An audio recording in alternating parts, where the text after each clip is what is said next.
Audio Jungle.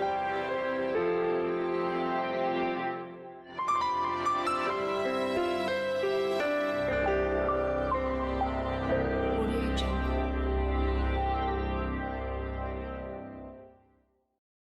D'un bien-aimé, c'est là où le Saint-Esprit m'a convaincu d'enseigner ce matin ce thème. Nous allons parler des ennemis de l'Église.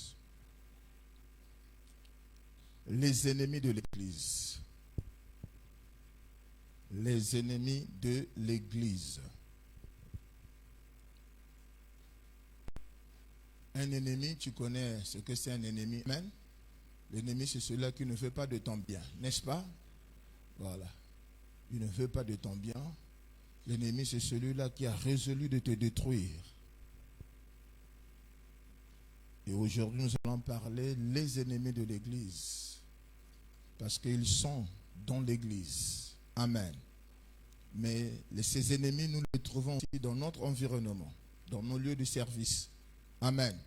Dans nos lieux de service, dans nos maisons, dans nos familles. Et si tu n'es pas enseigné face à ces ennemis-là, ils peuvent te détruire. Malgré ton onction, malgré ta sainteté. Et il y a beaucoup de chrétiens, ils ont vu leur destinée être détruite à cause de ces ennemis. Et il est très important, il y a d'autres aussi, parce qu'ils ne sont pas enseignés, ils sont devenus les ennemis de l'Église sans le savoir. Il y a d'autres parce qu'ils ne sont pas enseignés, ils se sont fait laisser entraîner par les ennemis de l'Église. Amen. Vous savez bien aimé, Dieu n'a pas créé l'enfer pour les hommes. Mais il a créé l'enfer pour le diable et ses démons. Mais le diable fait de telle sorte qu'il ne puisse pas aller seul avec ses démons. Amen. Voilà pourquoi il travaille. Il sait bien qu'il lui reste peu de temps, il travaille. Et il travaille même dans l'église. Il travaille dans l'église pour détruire les âmes. Et si nous n'enseignons pas l'église, si nous n'interpellons pas l'église, bien aimé, c'est une grande responsabilité. Amen. Donc ce matin, peut-être tu t'attendais à un message de foi. Ne sois pas dessus. L'enseignement de ce matin va te sauver. Ça va t'aider. Amen. Ça va t'aider. Les ennemis de l'Église. Le texte principal, c'est 1 Corinthiens 16, le verset 9. 1 Corinthiens 16, le verset 9. Nous enseignons ça à l'école du ministère.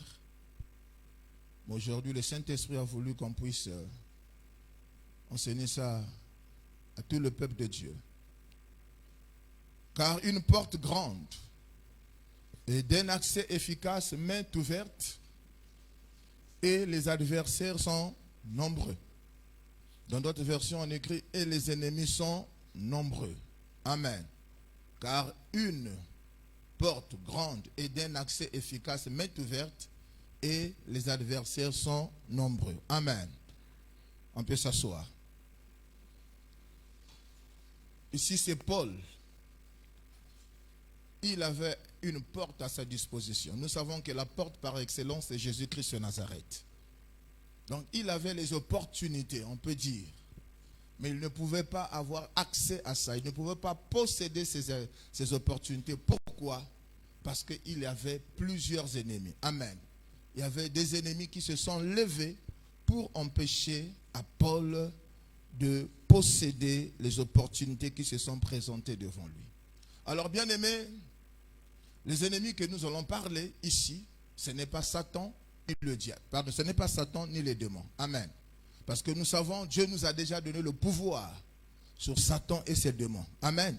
Il nous a donné le pouvoir. Il a dit, vous avez reçu le pouvoir et l'autorité de chasser les démons. Satan, s'il est en face de nous, les démons, s'ils sont en face de nous, nous les chassons au nom de Jésus. Amen. Mais les ennemis que nous allons parler ici, ce sont des serviteurs de Satan, les serviteurs du diable, que le diable utilise dans le corps de Christ, dans les églises locales, amen, dans nos familles, dans nos entreprises, dans nos maisons, dans notre environnement. Et ce sont eux qui causent beaucoup de dégâts. Amen. Ce sont eux qui causent beaucoup de dégâts. Vous savez bien, le Seigneur, quand on vous dit que dans l'église, parmi nous, il y a aussi des sorciers, des occultistes, c'est la vérité. Amen. Parmi nous, il y a des infiltrés. Il y a des serviteurs du diable. Amen. Ce sont ces ennemis-là que nous allons parler. Tu vas les découvrir. Et ça va te préserver. Ça va te protéger. Amen. C'est très important. Amen. Alléluia. Voilà. Bien aimé, ces ennemis sont très très redoutables. Je dis bien très très redoutables. Quand ils travaillent, ils sont là pour détruire l'église, pour détruire les âmes, pour empêcher les bénédictions à se manifester dans l'église. Amen. Ils sont là pour détruire les destinées des gens. Donc c'est très important que nous soyons enseignés. Qui veut être enseigné ce matin? Amen. Et la Bible dit, je crois dans 1 Corinthiens 10, ces choses sont écrites, ces choses leur sont arrivées et sont écrites pourquoi? Pour notre exemple. Ce que nous allons parler, ce type d'ennemi se trouve dans l'église, se trouve dans la Bible. Amen. Et nous bénissons le Seigneur pour la vie de notre père, l'évêque Léandre Marin Miouna. Je croyais que tu devais acclamer pour ça. Parce qu'il avait eu la sagesse et la révélation. Non, je croyais que tu devais faire mieux que ça. Amen. Celui qui avait eu la révélation d'écrire cet enseignement. Amen. Notre Père, c'est un bon enseignant. Alors, bien aimé, le premier ennemi que nous allons parler, tu le connais déjà. Pour d'autres, je vais survoler. Le premier ennemi, c'est Judas. Écris Judas. Le premier type d'ennemi que nous allons parler, c'est Judas. Oui, Judas. Pas Judas. Judas Iscariote. Donc, Judas. Jean 12, le verset 1 à 6. Et ceux qui nous suivent sur les réseaux, partagez le lien. Invitez les hommes de Dieu parce que cet enseignement peut sauver un serviteur, peut sauver une âme. Et un homme de Dieu qu'on avait élevé à la tête d'une église, connaissant la réalité de son église, l'état de son église, je lui ai dit, pasteur, tu as besoin d'être enseigné concernant les ennemis de l'église. Alors je lui ai tendu cette brochure. J'ai dit, je te tends ça pour que tu ailles lire et que tu reviennes, que je puisse t'enseigner. Parce que l'église, là où on t'a établi, je connais quand même cette église. Cet homme de Dieu là, je ne sais pas. Vous savez, les pasteurs sont tellement orgueilleux. Hein? Amen. Un pasteur ne sait pas qu'il peut être, un pasteur ne sait pas aussi qu'il peut être délivré par un autre pasteur. Est-ce que vous comprenez?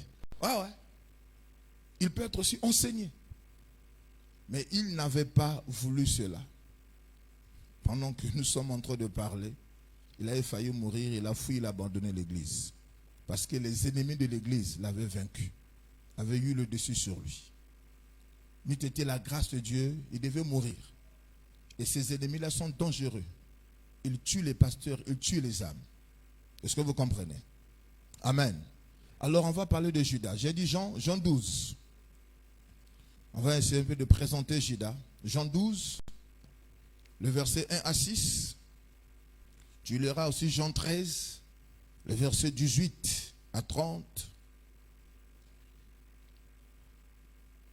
Jean 12, le verset 1 à 6. 6 jours avant la Pâque, Jésus arriva à Béthanie, où était Lazare qu'il avait ressuscité des morts.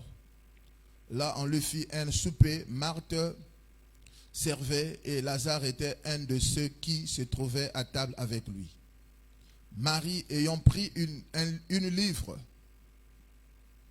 d'un parfum de nard pur de grand prix, oignit les pieds de Jésus, et elle lui essuya les pieds avec ses cheveux, et la maison fut remplie de l'odeur du parfum. Un de ses disciples, Judas Iscariote, non, j'ai dit Judas. Quelqu'un a dit Amen? Judas Iscariote, fils de Simon, celui qui devait le livrer, dit, pourquoi n'a-t-on pas vendu ce parfum 300 deniers pour les donner aux pauvres? Le verset 6, il disait cela, non qu'il se mit en peine de pauvre, mais parce qu'il était voleur et que tenait la bourse, il prenait ce qu'on y mettait. Amen. Voilà. Quand on enseigne, quand on parle du type d'ennemi Judas,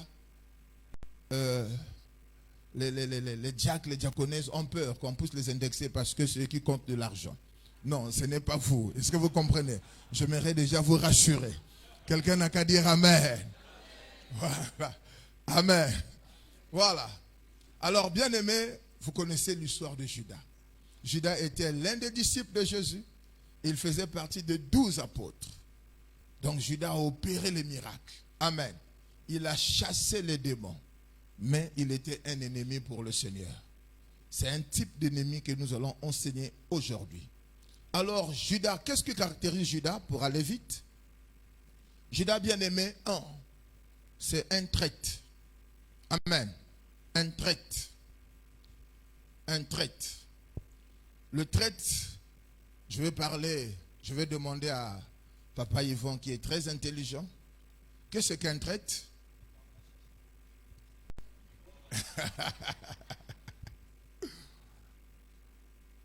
Judas, c'est un traître qui est dans l'église, qui est dans le corps de Christ. C'est pas moi, hein, Papa Yvon. Ah non. Voilà. Vas-y. Un traître qui trahit, qui est capable de trahison, qui qualifie quelques animaux comme des chiens ou des chats ou des chevaux. Bon, on s'arrête, c'est celui-là qui trahit. Amen. Oui. Le traître, c'est celui-là qui trahit. Il peut trahir son maître, n'est-ce pas? Il peut trahir ses frères, il peut trahir ses sœurs. Il peut trahir le corps de Christ. Est-ce que vous comprenez? Il peut trahir toute une organisation.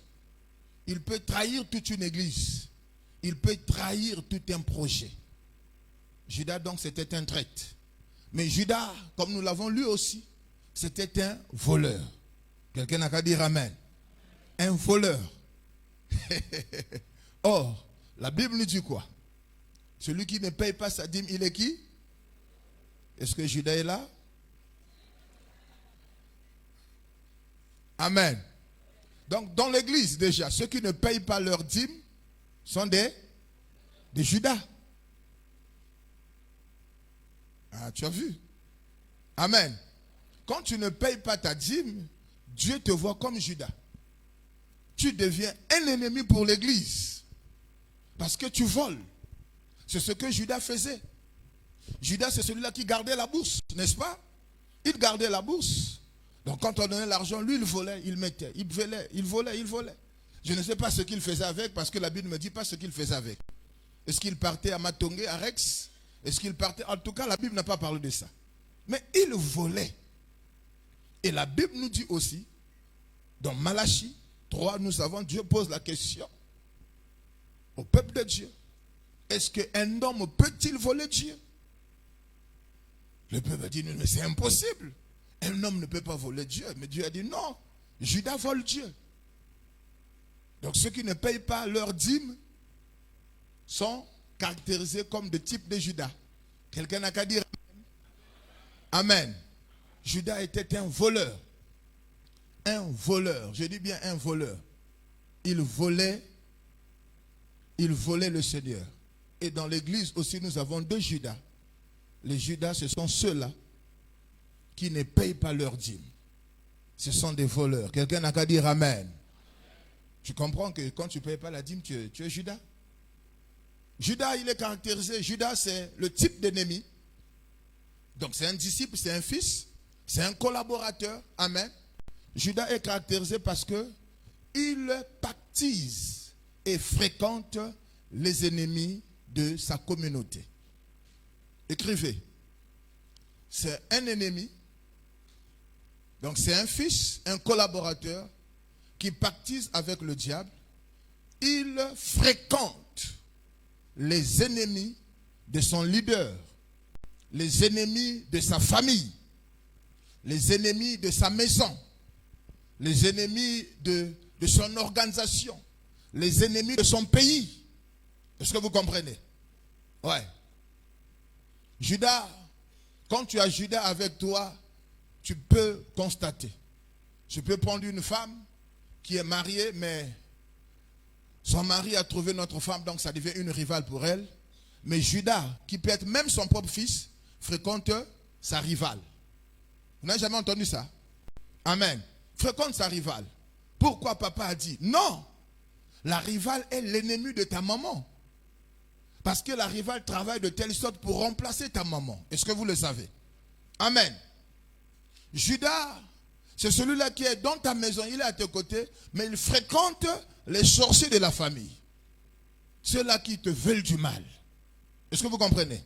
Ce n'est pas seulement dans l'église, mais même dans nos maisons. Nous avons des Judas.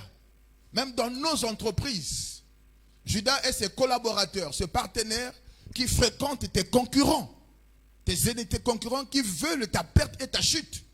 Judas te dira, mais je n'ai pas de problème avec eux. Hein? Est-ce que vous comprenez? Judas parle bien français. Hein? Il parle bien français.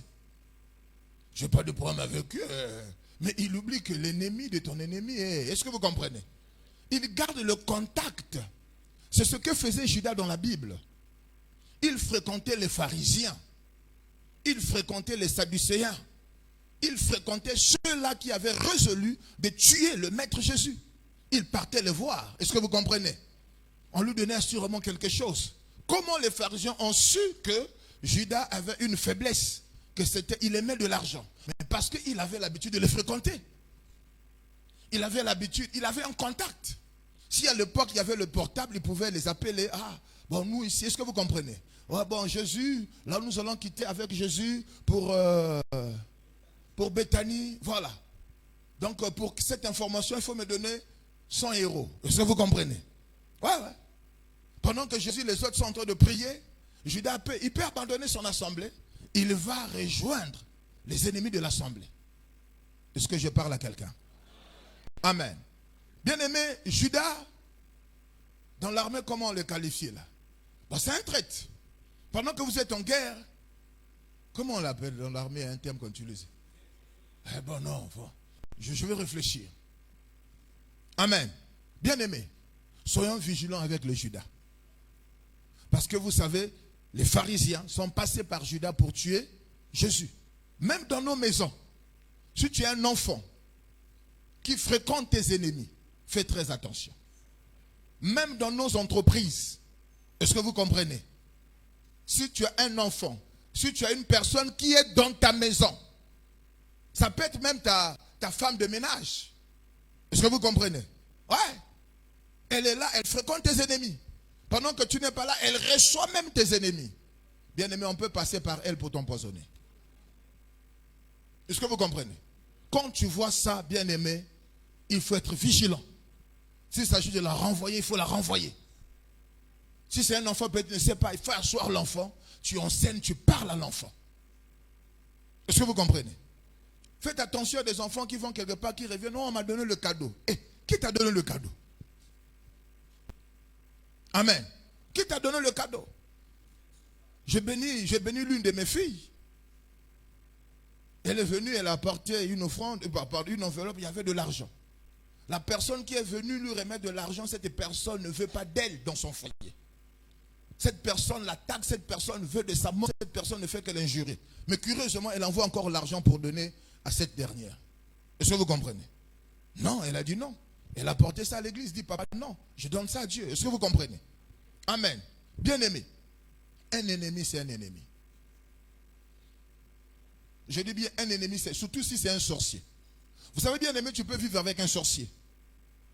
Aussi longtemps que la haine n'est pas montée dans son cœur, il ne te fera rien.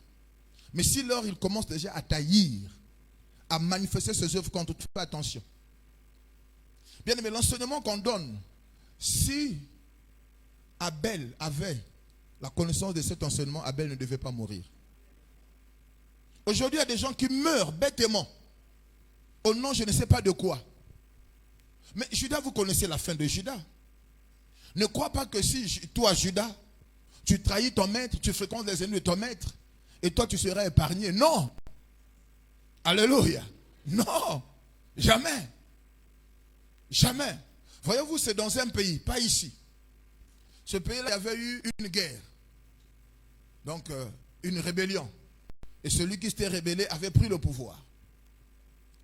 Mais quand il avait pris le pouvoir, il avait corrompu l'un des colonels qui dirigeait tout un département. Il a été corrompu et ce colonel-là, bien aimé, il a trahi son chef. Est-ce que vous comprenez? Et puis l'autre a pris le pouvoir. Et le Judas là, celui qui avait trahi son chef, il est parti voir celui qui a pris le pouvoir. Il dit non, moi j'ai trahi mon maître à cause de toi. Alors donc je te demande de me nommer général. Je te demande ceci, je te demande ceci. Vous savez ce qu'on lui a dit? Si toi tu as trahi ton maître, qui a fait de toi ce que tu es, qui te connaissait dans ce pays, qui te connaissait. Mais c'est ton maître qui a fait de toi ce que tu es. Si tu l'as trahi, demain tu peux aussi me trahir. Ah oui. Si tu as reçu de l'argent, contente-toi de cet argent. Ce que je vous dis, c'est la vérité. Amen. Mais après, il était mort malheureux. Très malheureux. Bien-aimés, les traites finissent toujours mal. Les Judas, nous devons les chasser. Quelqu'un n'a qu'à dire Amen. Judas, c'est le type d'ennemi aussi. Il faut noter. Donc j'ai dit, il fréquente et pactise avec les ennemis de l'église, les ennemis du Seigneur, les ennemis de son maître, de son leader. Judas, il est celui qui est contre la bénédiction des autres dans l'église. Vous avez vu l'attitude de Judas. Il est celui qui est contre la bénédiction des autres dans l'église et surtout, il est contre la bénédiction de son leader. Quand on a apporté cette offrande à Jésus, ce don, Judas s'est opposé. Est-ce que vous comprenez? Il a dit, mais ça, Judas n'est pas content que son leader soit béni. Amen. Il n'est pas content. Quand le leader est béni, il va dire, ah, il vole les dîmes. Il vole les offrandes. Est-ce que vous comprenez? Il vole. Judas, il ne veut pas que son leader puisse se construire, que son leader seulement reste un locataire. Tandis que lui, il a déjà construit. Je parle à quelqu'un? Il ne veut pas des bénédictions des autres, même dans le groupe. Pourquoi? Mais parce que Judas, il veut qu'on parle seulement de lui. Il veut que les gens aillent vers lui. Vous savez, Judas, ça lui faisait plaisir de voir quand Jésus venait. Hey, Judas, tu as combien là? Autant bon. Il donnait de l'argent au Seigneur. Est-ce que vous comprenez? Ouais. Judas, ils sont dans nos familles. Hein. Ce sont des occultistes qui règnent. Ils ne veulent pas que les autres soient bénis dans la famille. Il n'y a que eux. Est-ce que vous comprenez? Ouais, il n'y a que eux. Ils veulent que les gens soient là derrière eux. S'il te plaît, ce n'est plus rien à manger. Là, Judas est content. Il dit, ah, là j'ai le contrôle. J'ai l'argent. Est-ce que vous... Mais je vous dis, ils sont dans l'église. Ils sont dans l'église. Ils sont capables de dire, oh, si ce n'est pas moi, l'église là ne devait pas. Est-ce que vous comprenez? Ouais. Mais bien aimé Judas, mais tu es un menteur. Amen. Personne ne peut contrôler Dieu. Personne ne peut contrôler l'œuvre de Dieu. Et personne ne peut contrôler un homme de Dieu. Personne. Alléluia. Il n'y a que Dieu. Judas se croit, il avait un plein pouvoir, de plein pouvoir. Vous savez que l'argent c'est un pouvoir. Amen. Donc Judas, quand quelqu'un est béni dans l'église, il est jaloux. Parce qu'il veut seulement qu'on puisse parler de lui. Il dit, ah, celui-là c'est un concurrent. Il s'oppose à la bénédiction des autres. Et surtout, il s'oppose à la bénédiction du leader. Faites attention quand vous avez quelqu'un à vos côtés qui est contre la bénédiction de papa et de maman. Est-ce que vous comprenez? Ouais. Vous allez entendre, il y a des gens, quand un homme achète une voiture à sa femme, la belle-sœur n'est pas contente. Même la belle-mère. Oh, Naïki Ayans, elle est venue finir l'argent de notre frère. Mais ils sont mariés. Je parle à quelqu'un? Une telle personne, c'est Judas. C'est Judas. Vous savez, j'ai une fille qui avait chassé une personne. Elles étaient proches. Pourquoi? Parce que ce jour-là, l'autre personne a dit à ma fille là, mais toi aussi tu gâtes trop tes enfants. L'autre a dit, je gâte comment mes enfants? Non, mais tu vas acheter des trucs au supermarché, tu leur fais ceci, tu leur fais ceci. Ma fille a dit, quoi? Dit, toi et moi on ne peut plus marcher ensemble. Tu es Judas. Elle a été chassée. Elle a été chassée. Bien aimé, quand tu vois quelqu'un, même si tu te dis ça dans la Bible, après il dit, oh non, je blaguais seulement. Rien. Chasse-le. Parce que quelque part, il a dit que la vérité se dise en blaguant.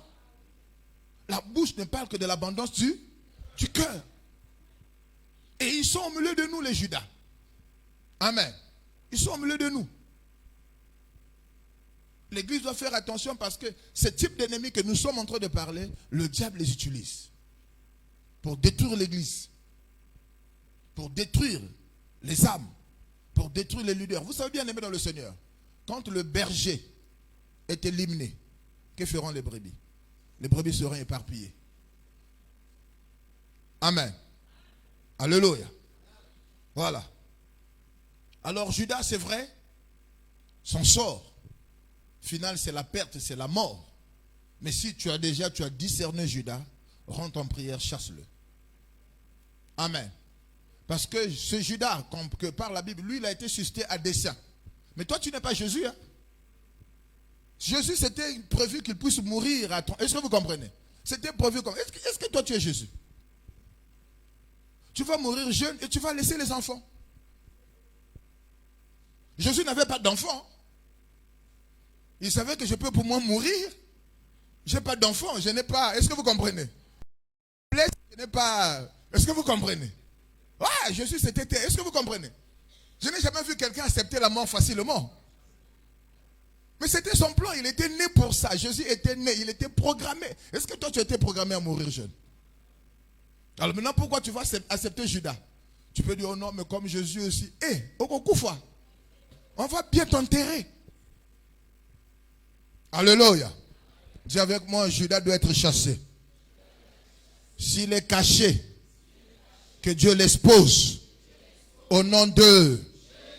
Amen. Même là où tu travailles, si quelqu'un compte ta promotion, c'est Judas. Amen. C'est Judas. Si quelqu'un contre ton mariage, c'est Judas. C'est un ennemi. Le Judas est caractérisé parce qu'il est contre la bénédiction des autres. Et surtout, il est contre la bénédiction du leader. Vous savez bien aimer, la sorcellerie est rentrée dans l'église par Judas. Il y a des hommes qui veulent voir toujours des pasteurs être pauvres. N'est-ce pas? Ouais. Comme les pasteurs de Missioni. Là, ils sont contents. Mais quand Dieu commence à bénir un pasteur, waouh! Waouh! Il est franc-maçon. 1. C'est comme si Dieu ne peut pas bénir ses serviteurs. 2. Il vole l'argent de l'église. Ah!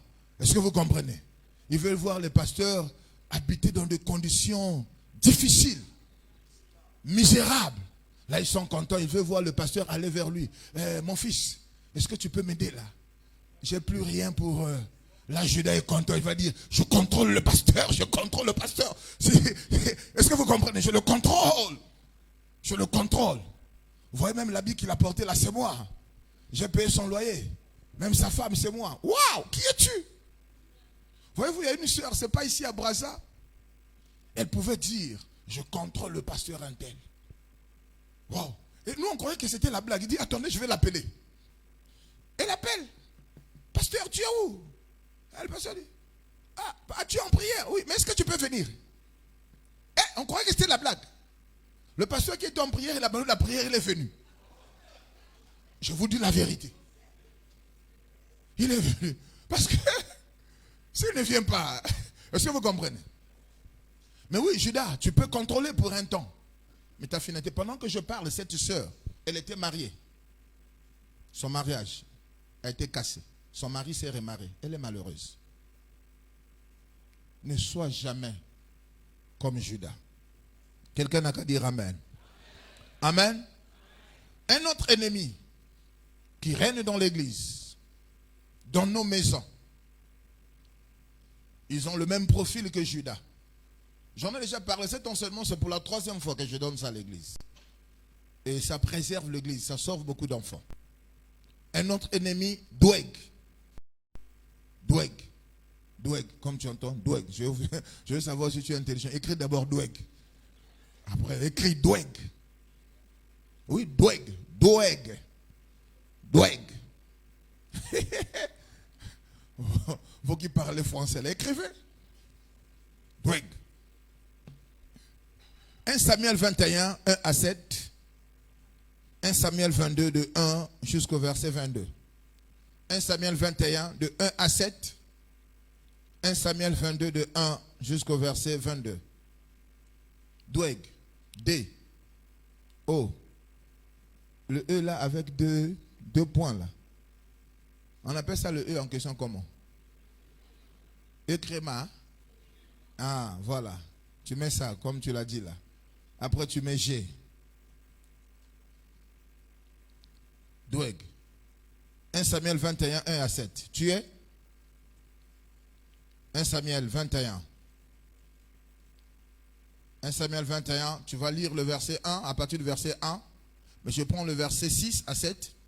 Alors le sacrificateur lui donna du pain consacré, car il n'y avait là d'autre pain que du pain de proposition, qu'on avait ôté de devant l'Éternel pour le remplacer par du pain chaud, au moment où on l'avait pris.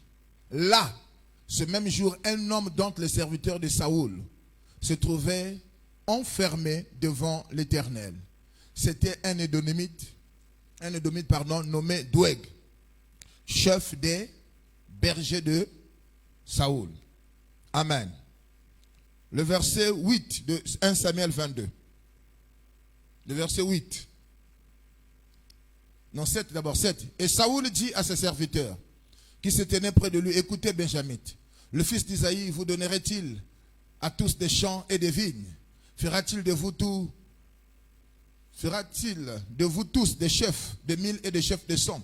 Sinon, pourquoi avez-vous tous conspiré contre moi? N'y a-t-il personne qui m'informe de l'alliance de mon fils avec le fils d'Isaïe? Pourquoi n'a-t-il personne de vous qui souffre à mon sujet et qui m'avertisse que mon fils a soulevé mon serviteur contre moi afin qu'il me dressa des embûches comme il le fait aujourd'hui? Le verset 9. Doeg. Tu as vu ça? Doeg le Domite, qui se trouvait aussi parmi les serviteurs de Saoul, répondit, j'ai vu le fils d'Isaïe venir à Nob auprès d'Akhimelech. Le verset 18. Alors le roi dit à Doeg, tourne-toi et frappe les sacrificateurs. Et Doeg l'Édomite se tourna et ce fut lui qui frappa les sacrificateurs. Il fit mourir en ce jour 85 hommes portant l'éphod de lin. Un assassin. Amen. Alors bien aimé, rapidement, Doeg, comme nous avons lu, il était le chef de berger de Saoul. Et ce jour-là, il était en prière dans le temple. Et David qui était poursuivi par Saoul, vous connaissez l'histoire, n'est-ce pas? Il était poursuivi par Saoul parce que Saoul avait été rejeté par l'Éternel. Et devant Dieu, c'était David. Et lorsque David avait su cela, bien aimé dans le Seigneur, lorsque Saoul avait su cela, il poursuivait David pour le tuer. Amen. Il faisait tout pour le tuer. Alors, il avait besoin des informations pour chercher à localiser David, pour éliminer David. Et ce jour-là, Doeg était à l'église, nous pouvons dire. Il priait. Il a vu David avec ses hommes venir voir le sacrificateur. Et comme il avait faim, on lui a donné le pain. Doeg, dès qu'il a fini la prière, il est parti voir Saoul. Amen. Il trouve Saoul en train de parler, Saoul en train de se plaindre. Alors bref, Doeg va dire, mais moi j'étais là, Saoul, j'ai vu David. Et ce sont les sacrificateurs qui lui ont donné du pain. Amen. Et la suite c'est quoi? Saoul prit de colère. Il est parti voir les sacrificateurs. Et à la fin quoi? Il a demandé à Doeg de tuer les sacrificateurs. 85 sacrificateurs, les hommes de Dieu qui étaient tués. Doeg était dans l'église. Alors qui est Doeg? Qu'est-ce qui caractérise Doeg? Bien-aimés, nous avons des gens qui sont hors de l'église qui veulent la tête des hommes de Dieu. Est-ce que vous le savez? Amen. Surtout les occultistes et des sorciers. Bien aimé, les prières que nous faisons, les prières que toi tu fais, pas seulement des hommes de Dieu, mais qui veulent la mort des enfants de Dieu. Quand tu fais tes prières, tu détruis leurs choses. Mais pour t'atteindre, ils vont chercher à passer par l'ennemi de type Doeg. Doeg, écrivez Doeg, c'est un rapporteur. Il est caractérisé par le rapportage. Je ne sais pas si on peut appeler ça rapportage. C'est ça? C'est un rapporteur. La Bible dit quoi? Les rapporteurs divisent les amis divisent les frères. Amen. Le rapporteur vit au-delà de ceux-là qu'il flatte. C'est un rapporteur. Qu'est-ce qu'un rapporteur? Un rapporteur, c'est quelqu'un qui est dans ton environnement, qui prend systématiquement toutes les informations te concernant. Et il fait quoi? Il envoie ça dans le camp de tes ennemis. Est-ce que vous comprenez? Ça peut être un sorcier qui est dans ta maison. Ça peut être quelqu'un qui est dans l'église, qui est dans ton lieu de service. Ça peut être ton ouvrier, quelqu'un qui travaille pour toi. Dès qu'il y a quelque chose qui rentre dans ta maison, tes ennemis sont au courant. Comment? C'est Doeg. Amen. C'est Doeg. Dès que vous faites un programme, tes ennemis sont déjà au courant. Par qui? Par Doeg. Dès que tu as changé quelque chose dans ta chambre, Doeg ici est au courant. Il appelle. Oh, la femme de Yaya, la femme de tonton, a acheté un super wax. Elle appelle le village. Est-ce que vous comprenez? Et tu es surpris comment mes informations arrivent dans le camp de mes ennemis. Ou bien, mais c'est Doeg. Amen. Doeg était dans l'église. Il était là enfermé. Je ne sais pas, il était en retraite. Mais et pourtant, il savait très bien que Saoul veut de la mort de David. Saoul avait été rejeté. Doeg, il est l'ami de ceux-là que Dieu a rejetés. C'est un rapporteur, mais il travaille pour les ennemis de l'église, pour les ennemis des enfants de Dieu, ceux-là que Dieu a rejetés. Ceux-là que Dieu a rejetés sont lesquels? Vous savez, Dieu ne veut pas de la perte de ses enfants, amen, de ses créatures. Mais à ceux-là, d'eux-mêmes, ils ont déjà pactisé avec le diable. Est-ce que vous comprenez? Ils étaient tantôt au milieu de nous. Ils étaient tantôt des frères et des sœurs. Mais volontairement, ils ont contacté des alliances. Ils sont partis dans les loges. C'est volontairement. Est-ce que vous comprenez? C'est volontairement. C'est une décision qu'ils ont eu à prendre eux-mêmes. Mais Doeg travaille avec eux. Doeg, c'est un rapporteur. Alors, bien aimé, regarde à côté de toi. S'il est un rapporteur. Amen. Non, ici, dans notre église, il n'y a pas de rapporteur. Non, ici, il n'y a pas de rapporteur. Ici, il n'y a pas de Doeg. C'est de l'autre côté, là-bas. Amen. Doeg, il peut être là pendant qu'on prêche. Hein? Pas chez nous. Hein? Il est là. Il ne suit pas le message. Mais il suit seulement, il veut seulement entendre quelque chose. Il dit, ça, je peux exploiter ça. Ça, si je prends ça, je donne de l'autre côté là-bas, on va me donner quelque chose. Ça, c'est Doeg. Hein?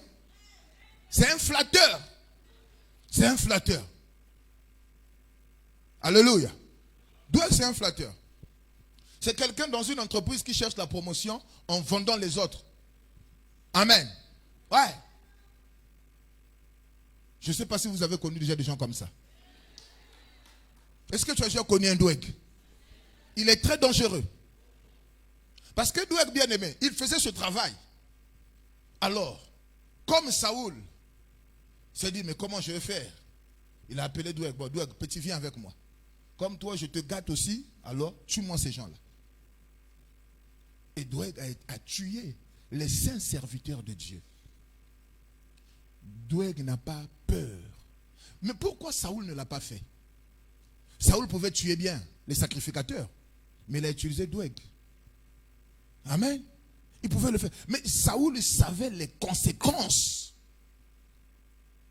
Bien que c'était lui le commanditaire, mais ce n'était pas lui l'exécutant. Il savait les conséquences que si je touche à ces oins, Dieu a dit dans sa parole, ne touchez pas à mes, ne faites pas du mal à mes. Saoul avait la connaissance. Mais Doeg, le flatteur, le rapporteur, peut-être ne l'avait pas. Il a tué avec facilité. Doeg, ce sont les chrétiens qu'on utilise pour empoisonner les hommes de Dieu. Pour tuer les gens dans l'église. Bien aimé, quelqu'un qui va empoisonner un homme de Dieu ne viendra pas de l'extérieur. C'est de l'intérieur. Et c'est un Doeg.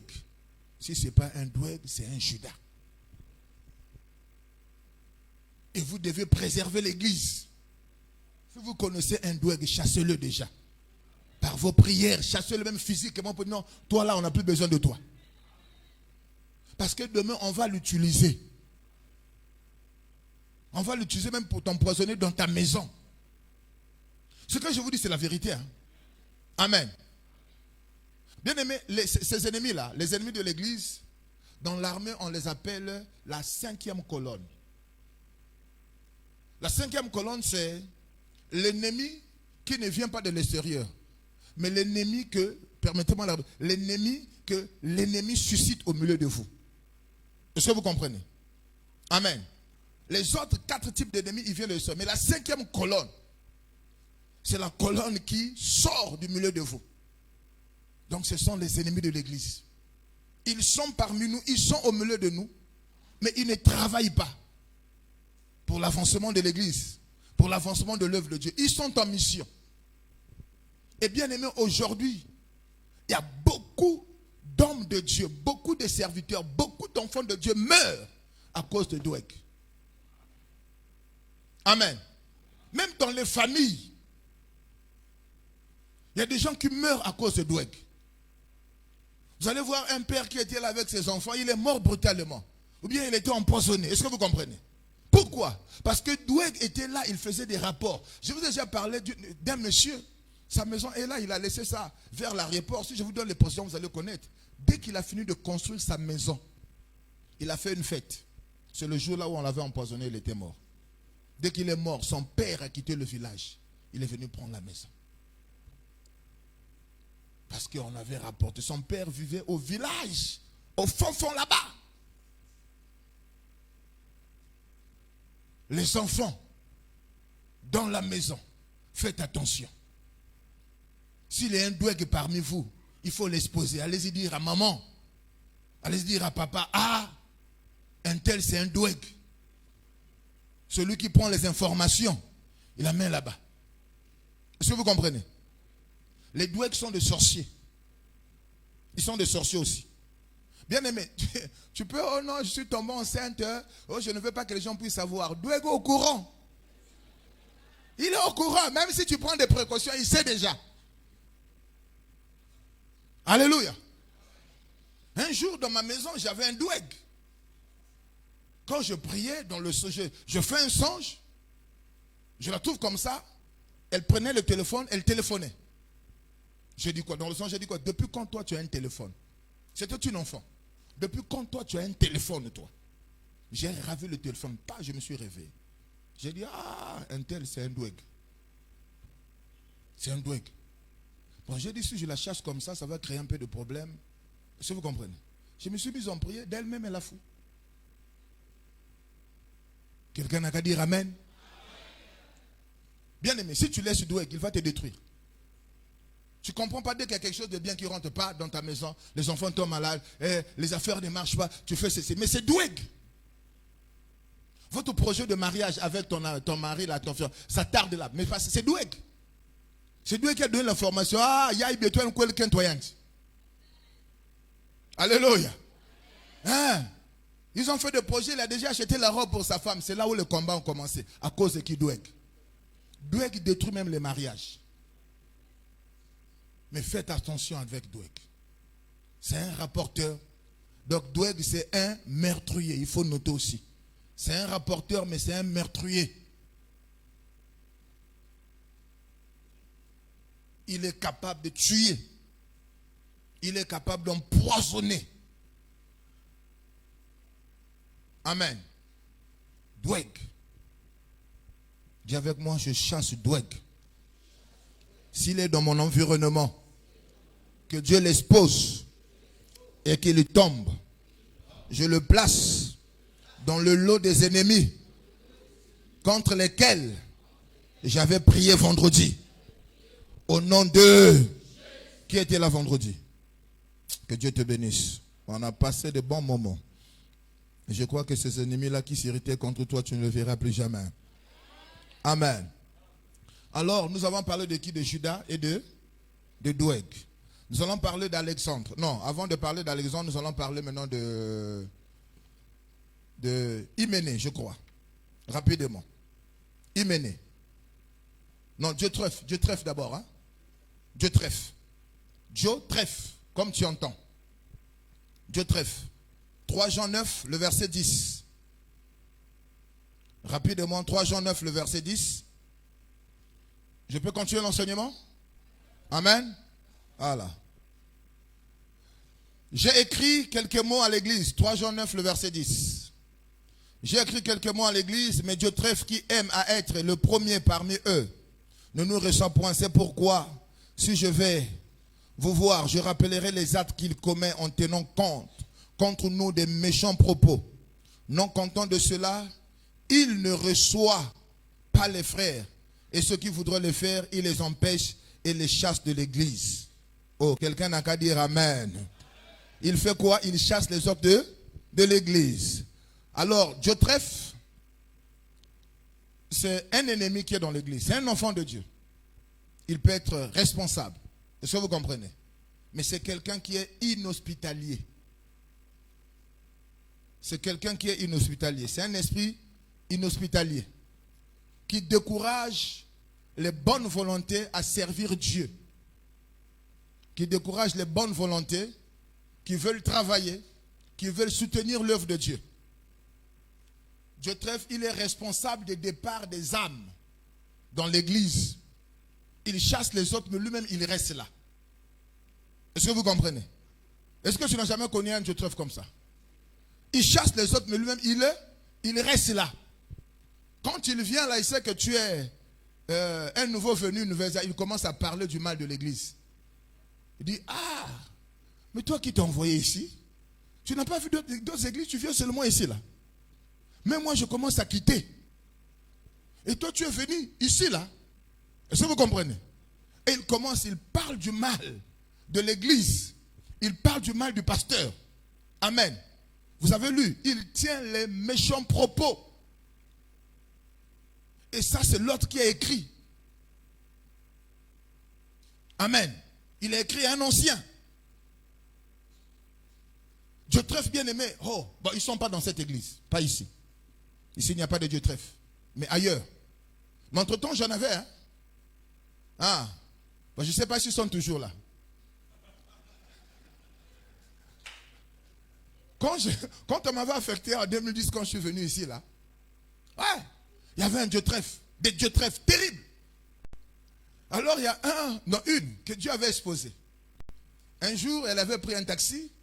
Le taximan est venu. Donc, quand il venait là, elle parlait du mal de l'église. Elle parlait du mal du pasteur. Ah, l'église là, c'était une bonne église. Mais depuis que le pasteur Christian, il est revenu de Brazzaville, l'église est foutue. Ah, l'autre pasteur qui était là. Mais bien aimé, vous voyez bien que c'est du mensonge. Vous connaissez l'histoire de cette église, n'est-ce pas? Elle a parlé, dit même moi là, je vais quitter cette église. Une année après, le frère taximan là a été converti, il est venu à l'église. Il voit comme ça, il trouve toujours la sœur en question là. Oh, il va voir la sœur, mais il dit la sœur. Mais toi tu m'avais dit que cette église est mauvaise, que le pasteur là, et toi tu étais pas. Mais ça fait une année, je te trouve encore ici. Dis non, je vais bientôt partir. Amen. Elle est restée là. Alors c'est le frère là, il me voir, dit papa, tu vois la sœur là? Regarde, tu sais que moi je faisais taxi. Ce jour-là, elle a parlé du mal de l'église. Hein, tout. J'ai dit, c'est Diotrephe. Quand tu vois quelqu'un parler du mal du pasteur, de l'église, c'est un ennemi de l'église. Amen. C'est un ennemi de l'église. S'il tient des propos méchants. Et nous disons que Diotrephe, c'est un esprit inhospitalier. Il ne veut pas la croissance de l'église. Il ne veut pas que les gens viennent dans les... Quand quelqu'un vient nouvellement venu, pas, il devient son ami. Mais c'est pour le détruire. Est-ce que vous comprenez? C'est pour faire que ce dernier puisse haïr d'abord le leader, le pasteur. Vous savez bien aimé, si tu es là, tu me hais déjà, tu ne peux rien recevoir de bon de moi et de cette église. Amen. Ouais. Si tu as déjà une mauvaise opinion de moi, mon onction ne peut plus te bénir. Et Diotrephe, il travaille de telle sorte. Il travaille contre les âmes faciles. Il les manipule pour les retourner contre les leaders et contre l'église et contre la vision. Même dans nos maisons, il y a des Diotrephes. Même dans nos travails. Bon, je n'ai pas. Ce ne sont pas les syndicalistes. Hein. Les syndicalistes ne sont pas des Diotrephes. Hein. Mais des gens. Est-ce que vous comprenez? Même dans nos travails, même dans nos entreprises. Les Diotrephes sont là, ils viennent là. Ah, quand tu viens là, toi, viens de te recruter. Mais tu viens nous rejoindre, tu vas souffrir, hein, comme nous. Hein. Ah, on te dit, sois le bienvenu dans le malheur, parce que cette société-là, est-ce que vous comprenez? Ça va bientôt fermer. Hein? Oui, mais lui-même, il est là. Il est là. Quand tu as fait même l'enlever, dis non, chef, pourquoi tu veux m'enlever? S'il te plaît. Hey. Alléluia. Ils sont là dans nos églises, dans nos maisons, dans nos entreprises. Ma soeur, attention, toi aussi, tu peux devenir Dieu trèfle. Hein? Quand tu parles du mal de ton mari. Ah, ma kouelia, tu deviens Dieu trèfle. Pourquoi aucun négatif?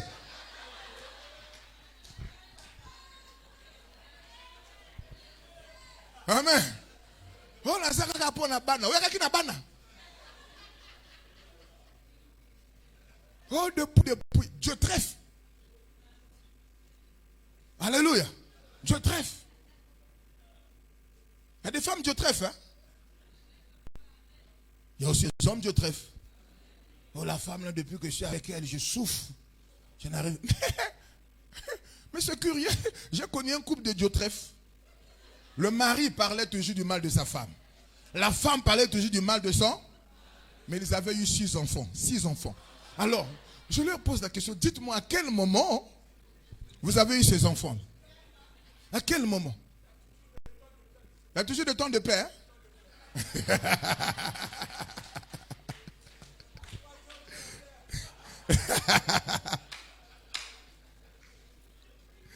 Ah, bon, ça c'est le pasteur qui a donné la révélation. Non, parce que la femme va me dire, il dit, pasteur, 6 mois seulement après notre mariage, tout a gâté. Ah, 6 mois, papa n'y a pas la paix. Elle parle du mal de son mari. Même dans les intimités là. Hein? Waouh! Mais après, j'ai dit, mais maman, mais vous avez 6 enfants là. Parce que tel que tu me dis, c'est l'enfer. Et puis tu es toujours dans ce foyer là. Dis-moi les enfants là, à quel moment il dit, papa, c'est une longue histoire.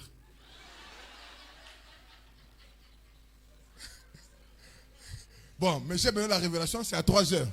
C'est à 3 heures, je ne savais pas. Donc, Dieu trèfle, c'est un ennemi qui décourage les autres personnes à servir Dieu, à soutenir l'œuvre de Dieu. Tu diras, oh, dans cette église, j'ai beaucoup sémé, mais je me suis appauvri. Toi, tu viens à peine d'arriver. Je vois que tu as l'argent. Quand on a fait l'appel, tu es parti donner. Fais attention. L'église, là, engloutit les richesses des gens. Ça, c'est Dieu trèfle. Parce qu'il travaille pour le diable. Il tient de propos malveillants, tu vois. Il dit, tu vois la tête du pasteur. Quand il était venu, sa tête était comme celle d'une souris. Maintenant, sa tête est devenue grosse comme celle d'un cochon. Il dit, c'est l'argent de l'église qu'il bouffe. C'est l'argent de l'église qu'il bouffe. Là, il va voyager. C'est l'argent de l'église. Donc, fais attention. Il ne faut pas donner ton argent.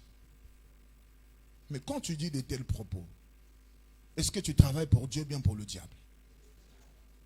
Tu construis ou bien tu détruis? Même quand tu fais des rapportages, quand tu rapportes, est-ce que c'est pour détruire ou bien pour construire? Alors, alléluia. Bien aimé, moi je veille. Officiellement, je n'ai pas d'ennemis. Mais je sais, de l'autre côté, il y a des gens d'eux-mêmes qui se sont construits comme mes ennemis. Mais je dis à mes enfants, faites attention, ne rentrez même pas en contact avec eux. Parce qu'ils se rapprochent de vous pour chercher à m'atteindre. Est-ce que vous comprenez? Si tu es réellement un fils, tu dois faire attention. Je parle à quelqu'un? Ouais. Oh non, lui et moi, on n'a pas de problème. Vous n'avez pas de problème. Mais tu es sous l'autorité de qui, d'abord? Amen? Il n'y a pas de problème. Sauf que toi, si tu es avec eux, tu travailles avec eux. Donc, Dieu trèfle. Comment combattre Dieu trèfle? Pour combattre Dieu trèfle, il faut le dénoncer publiquement, en rappelant les actes qu'il commet. Il appartient au ministère local de le dépouiller en présence des frères, quelles que soient les conséquences qui vont s'en suivre.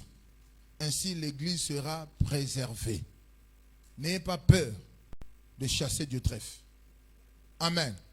Quelle que soit la position qu'il a dans l'église, quel que soit son argent, il faut le chasser. Bien-aimé, ne reçois pas dans ta maison un Dieu trèfle. Ne reçois pas quelqu'un qui viendra parler du mal de l'église. Et surtout du pasteur. Ne le reçois pas. Quand il vient à tes côtés pour parler toujours du mal des autres, sache-le, il est en train de parler du mal des autres devant toi. Lorsque tu tourneras le dos, il parlera sur du mal de toi. Toi, tu es là, tu es content. Hein? Il vient, il te donne les informations. Mais il va aussi te détruire. Parce que c'est un esprit. Alléluia. Donc, Dieu trèfle, c'est un ennemi de l'église. Il dénigre. Amen. Il dénigre les serviteurs de Dieu. Dénigrer. Tu vas dire, il va entendre, oh, mais le pasteur là, il n'a pas l'onction. Moi, je prêche mieux que lui. Est-ce que vous comprenez? Je prêche mieux que lui, il a peur de moi. Pourquoi il ne me programme pas? Pourquoi il ne me programme pas? Demandez-lui pourquoi il ne me programme pas. Il sait. On le trouve aussi même dans la chorale, même dans le choral. Hein. Vous voyez, moi, il ne me programme pas parce qu'il sait le jour que je vais chanter là. Dieu trèfle. Je connaissais un là, il a dit, ah, moi je suis un phénomène. Le jour qu'on va me donner encore la chair, les paralytiques vont marcher, les aveugles. Hein. Si on ne me donne pas la chair parce que le pasteur sait que j'ai plus d'onction que lui. Bien aimé, il était à la tête de l'église, il a détruit l'église. Il disait qu'il avait 15 cellules, on n'a jamais vu ces cellules. Depuis qu'on l'avait libéré pour commencer sa propre église aussi, jusqu'à présent. Quand tu le vois, il parle seul dans la rue. Dans la rue. Je ne sais pas s'il parle en langue arabe, mais il parle seul. Il était venu me voir, il dit, pasteur, bon, on m'a libéré, je sais, mais j'ai trouvé une place. Mais entre-temps, non loin de l'église ici, vers le camp, on appelle ça quel camp là? Le rond-point là, le camp des militaires là. Le même des officiers là. Il dit, en face, un peu là, on m'a donné une salle par une maman.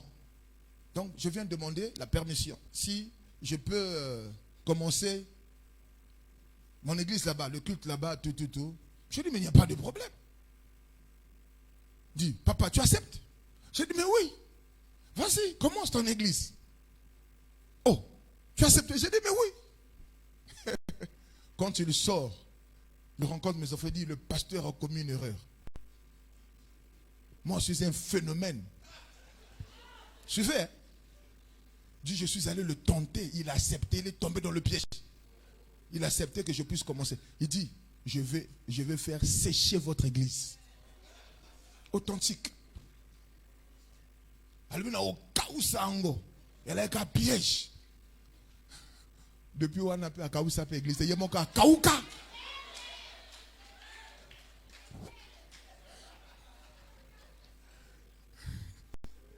Je ne rentre pas dans les détails.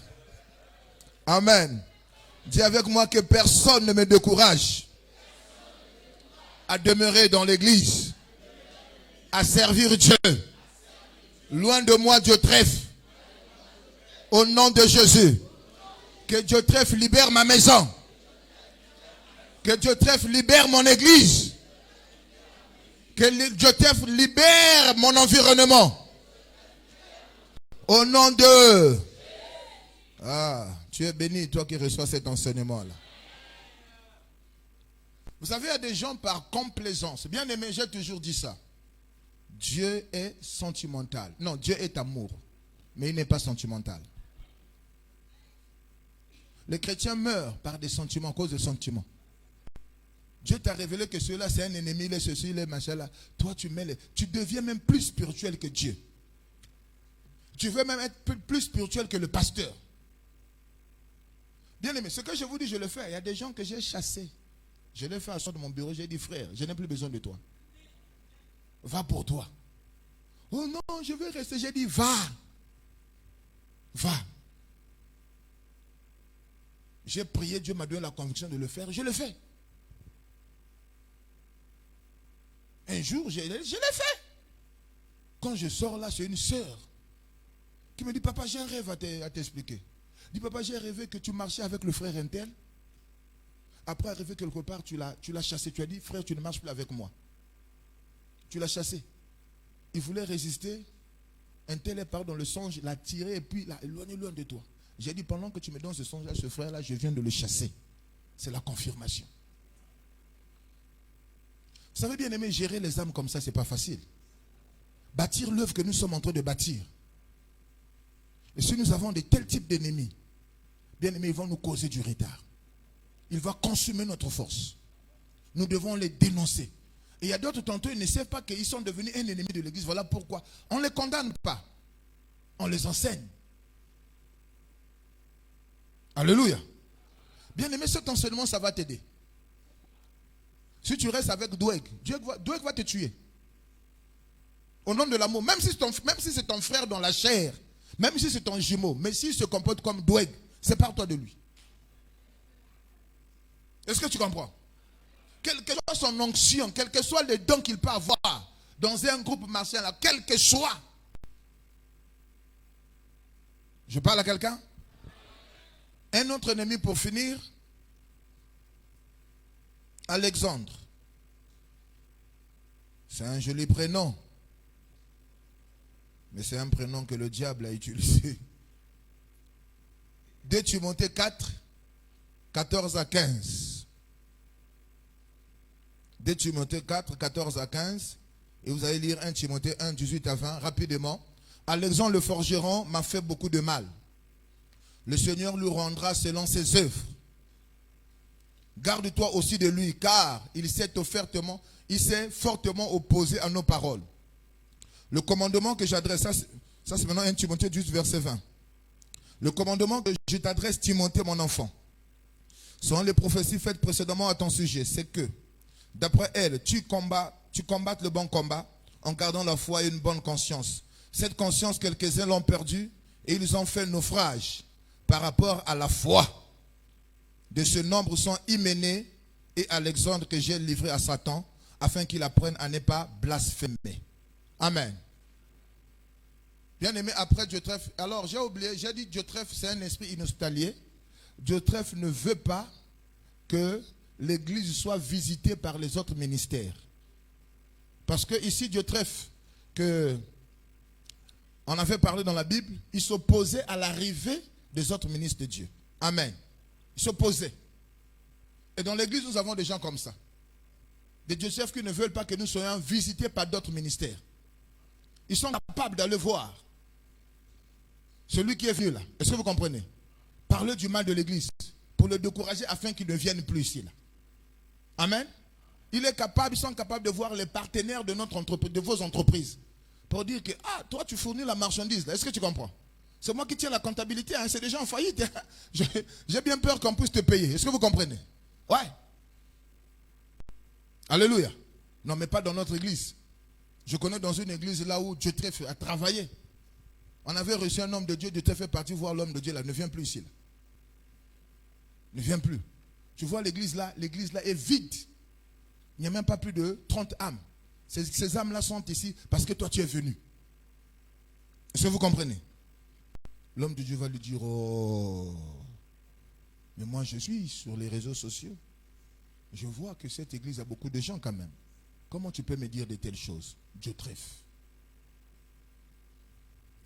Quelqu'un n'a qu'à dire amen. Alors, Alexandre, bien aimé, c'était un membre de l'église.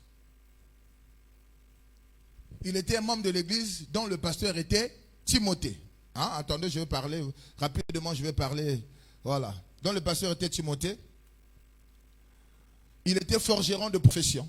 Vous connaissez un forgeron, non? Voilà, il était forgeron de profession. Il avait un poste assurément dans l'église.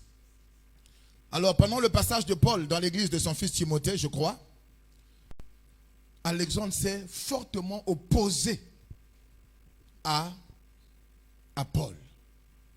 Donc, qui est Alexandre? Alexandre, c'est un ennemi, c'est un type de croyant qui s'oppose d'abord aux paroles du leader. Il s'oppose au leader, il s'oppose aux paroles du leader. C'est le type de chrétiens qui sont dans l'église, mais ils ont fait naufrage de la foi. Ils n'ont plus la foi. Ils sont là seulement pour satisfaire son mari. Elle vient seulement à l'église, elle est là. Bon, monsieur, je ne vais pas. Est-ce que vous comprenez? Elle ne croit plus, il ne croit plus.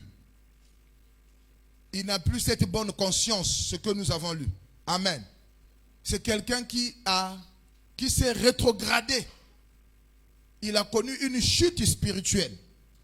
Au lieu de se repentir, il veut entraîner dans cette chute les autres. Est-ce que vous comprenez? Il veut entraîner dans cette chute les autres. Et pour cela, qu'est-ce qu'il fait? Il s'oppose d'abord à l'homme de Dieu, à ses paroles. Et il a la mission de rendre la tâche difficile à l'église. Amen. De rendre la tâche difficile à l'église et surtout aux serviteurs de Dieu. Quelqu'un n'a qu'à dire amen. Même à la maison, Alexandre peut être là. Ça peut être un enfant qui te tient, comme on dit, qui te tient la tête. Tu parles comme ça, tu regardes. Est-ce que vous comprenez? Ouais. Vous êtes là, il y a la viande qui est dans le congélateur, il fait sortir ça expressément pour que ça puisse pourrir. Alexandre, s'il est dans ta maison, il va te faire parler. Vous n'avez jamais vu des enfants comme ça? Ouais. Alléluia. Bien-aimé, ne te fatigue pas. Alexandre dans l'église. Waouh. S'il est là, l'église n'est pas en paix. Le pasteur n'est pas en paix. Le responsable du groupe n'est pas en paix. Il est là, il tient de propos. Et ces propos, bien aimés, ça passe par des critiques. Les propos, donc, il y a des critiques. La calomnie. Est-ce que vous comprenez? Hein? La diffamation. Que le pasteur, c'est un escroc. C'est un escroc. Qu'est-ce que je vous disais? C'est un escroc. Alléluia. Hein? Il va dire le pasteur c'est un escroc. Le pasteur est ceci, le pasteur est ceci. C'est du mensonge. Il fait ça pour entraîner dans sa chute les autres personnes. Mais Alexandre aussi ne quitte pas l'église. Il est toujours là. Amen. Aussi longtemps qu'il n'est pas démasqué, il va rester là. C'est quand il est démasqué, il peut fuir. Il dit, ah là on me connaît. Amen. Ouais. Alexandre ne quitte pas la maison. Il ne quitte pas la société. Il ne quitte pas aussi le Congo. Ouais. Il y a beaucoup des Alexandres au Congo. Ils sont là, ils critiquent le gouvernement. Du matin au soir, ils critiquent le chef d'État. Mais quitte le pays. Qu'est-ce que tu fais ici? Laisse-nous te ça dans le système. Est-ce que tu comprends? Oh, oh, oh. Ils volent l'argent du pétrole. Ils font ceci, machin là. Ils sont là. Non, non, notre vie, si ça ne marche pas, à cause, non. Si ta vie ne marche pas, c'est toi-même qui es responsable. Amen. Vous n'avez jamais entendu des gens comme ça? Alléluia. Mais ils sont là. Après là, ils veulent devenir députés. Au moins, il faut me voter. Si je veux à la députation, je veux. Mais quand il va aussi là-bas, il ne parle pas. Il a eu ce qu'il voulait. Alléluia. Lui aussi, il a eu sa part. Il ne parle pas. Faites attention aux députés. Quand ils sont là-bas, ils ne parlent pas. Si tu es dans sa il faut aller voir, monsieur le député, l'honorable. Quand tu faisais ta campagne, tu nous disais, moi, quand je vais. Là, tu ne parles plus. Nous, on suit les sessions, tu ne parles. Tu dors même pendant les sessions. Alléluia. Manifeste-moi ta présence.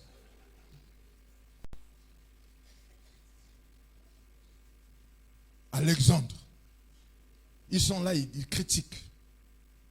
Ils sont là, ils te critiquent. Tout ce que tu peux faire, ils ne peuvent pas accepter ça. Tu peux lui faire du bien. Tu peux faire ceci, lui manifester de l'amour, machin là. Mais jamais il parlera du bien de toi. Jamais. Même Jésus avait dit, si vous ne croyez pas en moi, mais au moins, croyez à ses œuvres. Alexandre, pourquoi tu ne crois pas? Pourquoi tu es là seulement en train de critiquer? C'est comme quelqu'un avait dit, hein. Baso tambola la banzela, mais baso bon la banzela en côté. Il y a quelqu'un qui avait dit ça. Il avait répondu à un Alexandre qui disait qu'au Congo, il n'y a pas de route. Au Congo, il n'y a pas de ceci. Et lui, il s'est levé et dit, ah, vous êtes là. C'est-à-dire, vous marchez, vous roulez de... Comment? En français, comment on peut dire ça? Vous circulez sur les routes et puis vous dites qu'il n'y a pas de route. Mais en lingala, c'est mieux. Bazo tambola la banzela, bazo mo la banzela en côté. Alléluia. Il y a des œuvres, mais Alexandre refuse ces œuvres. Parce qu'il a fait de naufrage, parce qu'il a résolu de faire du mal. Alexandre, si c'est ta belle-sœur, tu peux tout faire. Au même à Dubaï, rien. Je vous dis, je te dis, quand tu sais que c'est Alexandre, laisse-le. S'il n'a qu'à partir, il ne faut même pas l'appeler, on ne te voit plus. Laisse-le. C'est une délivrance pour toi. C'est une délivrance pour toi, c'est une délivrance pour l'église. Il n'a qu'à partir, il n'a qu'à aller te critiquer, parler du mal. C'est une délivrance. Est-ce que tu comprends? Ne dis pas, oh non, ça me fait mal. Laisse-le. Parce qu'Alexandre freine la croissance. Alors, bien-aimés, mardi, nous allons continuer. Amen.